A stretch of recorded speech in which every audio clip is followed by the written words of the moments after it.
What is the best way to use analog drive pedals with your digital modeler? Well, in today's video, we're going to shoot out 3 methods using a Quad Cortex, comparing tone, dynamics, and importantly, latency. Let's get to it.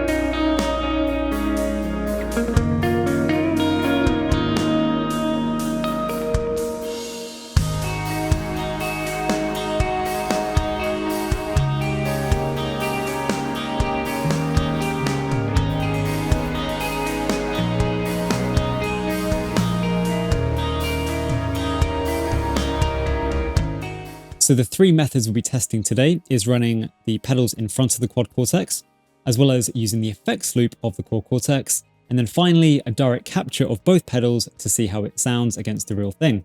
The 2 pedals we'll be using in today's video for the test are the brand amplification Protein pedal, which is one of my favorite overdrive pedals. The blue side is based off a Marshall Bluesbreaker style, and the green side is based off a Nobel's ODR1. Then we'll be also boosting that with the Cirque Coco Boost Reloaded, which is one of my favorite boost pedals. It brings really great mid-forward, harmonically rich boosted tone. And here you can see the scoreboard for today's video, where we'll be tallying all these different methods against each other based on all the parameters that you can see and ranking an overall score and my favorite at the very end. But first, let's capture some pedals.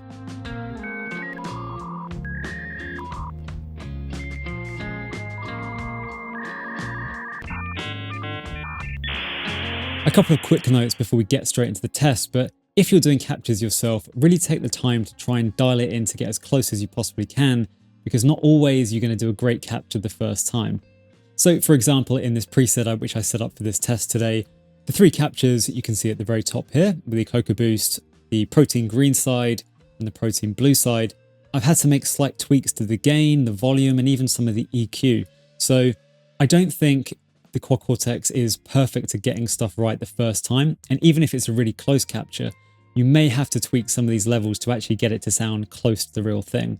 And to be honest, I'm still not 100% happy with how these captures sound in terms of representing the exact sound of the real drive pedals into the Quad Cortex and then the effects loop. Second of all, talking about the effects loop, when I did set up the effects loop preset, which you can see here, I had to reduce the send level by 4.5 decibels to get the output the same volume. Now, one thing that Neural DSP doesn't shout about very well is the fact that using the effects loop actually boosts your signal slightly going into it. So not only are you going to get a potential volume rise, but you're also going to send a hotter signal to your pedals if you're using the effects loop. Now, that isn't ideal if you're going to want to keep the gain levels the same. So the starting point I'd recommend is to use minus 4.5 decibels if you're using the effects loop and tweak from there. So with those 2 footnotes done, let's get straight to the first test, which is latency. Now, if you've never done a latency test of your presets in the Quad Cortex using Logic or any other DAW that you use, I definitely recommend it. It's really interesting to see the impact of adding extra blocks into your preset on the latency. Okay, so first you're going to make sure that the plugin compensation setting is temporarily disabled in Logic. And once you've done that, you want to add an audio track and add the IO Logic plugin.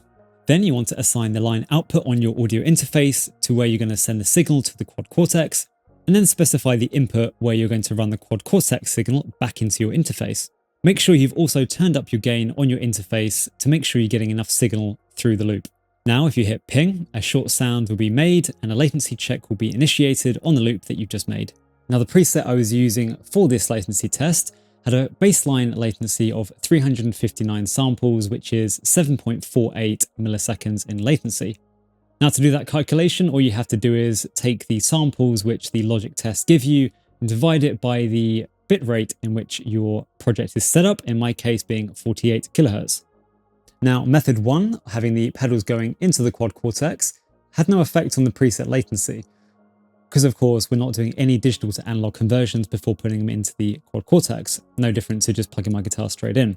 But when used in the effects loop, we can see that around 2 milliseconds on average has been added to all the different gain stages. Now contrast that to the captures, where they all have less latency than when we use the real pedals in the effects loop.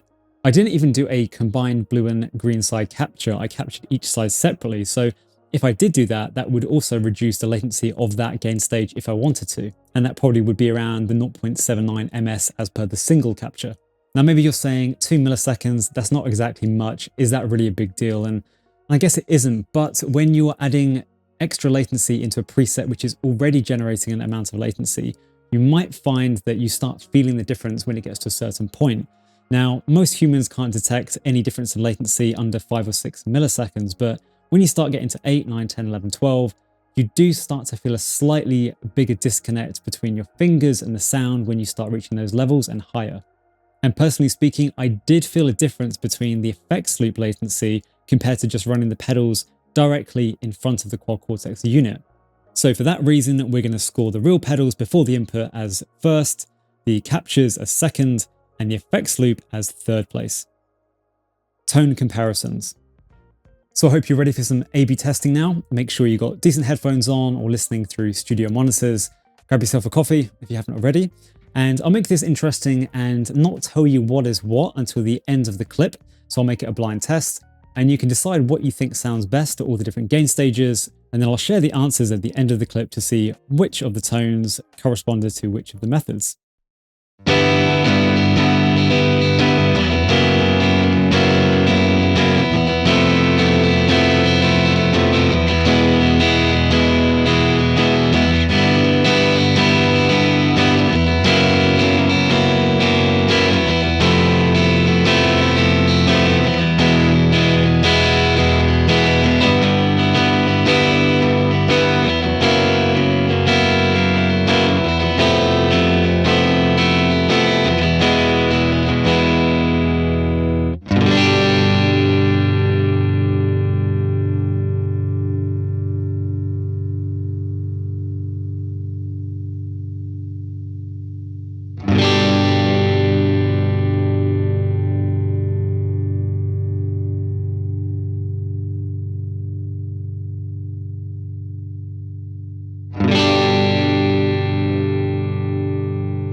Before I tell you my thoughts, here is what A, B, and C were in the test.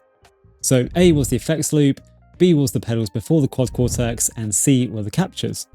Did you guess correctly? If you did, leave a comment down below. I'll be curious to see who got all the answers right. To speak on my own thoughts on this test, I felt like the captures lacked something compared to the real pedals. Now, I couldn't really put my finger on what that was, but it just felt like a lack of clarity or just a certain roundness and organicness to the sound which just wasn't present in the captures compared to the real pedals. Now, I potentially could tweak the EQ a bit more at the capture level, but I wanted to not steer too much away from what the original capture was with the EQ options, just so you could hear the results for this test. And one thing that also surprised me was just how noisy the effects loop was.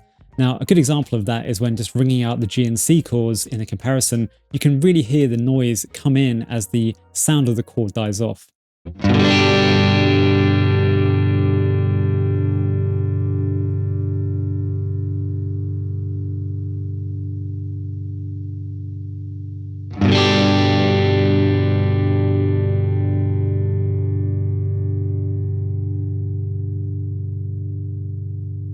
So if I was using an effects loop in the Quad Cortex with drive pedals, I would definitely add a noise suppressor at some point in the chain. So to my ears, my favorite was the drive pedals going into the Quad Cortex. Second, the effects loop despite the noise. And the third, the captures. But if you disagree with that, I'll be really curious to know. So again, leave a comment down below if you do disagree and tell me what your favorites are. Feel and dynamics. Okay, so this one I didn't really do a scientific test on, but I was just trying to be aware of the feel and dynamics of each of the three methods as I was playing with them. And one thing I also did to test this was I ran my Quad Cortex into a power amp and into a real cab to see what it sounds like at volume, just to see the difference in harmonics and dynamics, which is a lot more obvious at volume with a real guitar cabinet. Using the pedals before the Quad Cortex definitely felt the best to me. I felt the most connected. Everything felt very easy and natural and organic, and it was really pleasurable to play with that setup. Contrast that to the effects loop, and I was surprised that I did feel more disconnected to the guitar playing when it was in the effects loop. Now, that extra 2 milliseconds of latency may be less of an issue on a preset which has a lower baseline latency, but with a preset already around 7 or 8 milliseconds, I think I started to feel that difference using the effects loop. To my surprise, however, the captures were actually feeling pretty good. Particularly the lead tone felt pretty much the same as the others, likely because it's a more saturated tone anyway. But because the latency was less on the single captures and the combination of the blue and green compared to the effects loop, I actually felt a more connected experience, ironically, compared to the effects loop. So therefore, I'd actually give the top prize to the pedals before the Quad Cortex and the captures because they were so close, with the effects loop in second. And so this brings us to the final rankings and the winner. Congratulations if you made it this far. And if you have, make sure to hit that like button and also subscribe if you're not subscribed already for more videos like this in the future. But the winner is, of course, the real pedals into the front of the Quad Cortex. For me, it won all the rounds today in terms of what we judged it on. However, there are some downsides to running this configuration. Of course, if you want to use effects before the drive stage, then you're going to struggle doing that unless you use it in the effects loop or use the actual pedals, of course, before the Quad Cortex like you're using with the overdrives. So this might work quite well for things like blues guitar configurations or a very simple hard rock and metal preset where you're not too worried about effects before the drive. But let me know down below what your thoughts are on today's experiment, if you disagree at all, and if you've got any real world experience mixing analog drive pedals into your digital modeler. You know, what's been your stories, what's been your experience? It'd be great to hear some of your thoughts as well. But for now, thank you again for watching. I hope you found it really valuable, and I'll see you in the next video.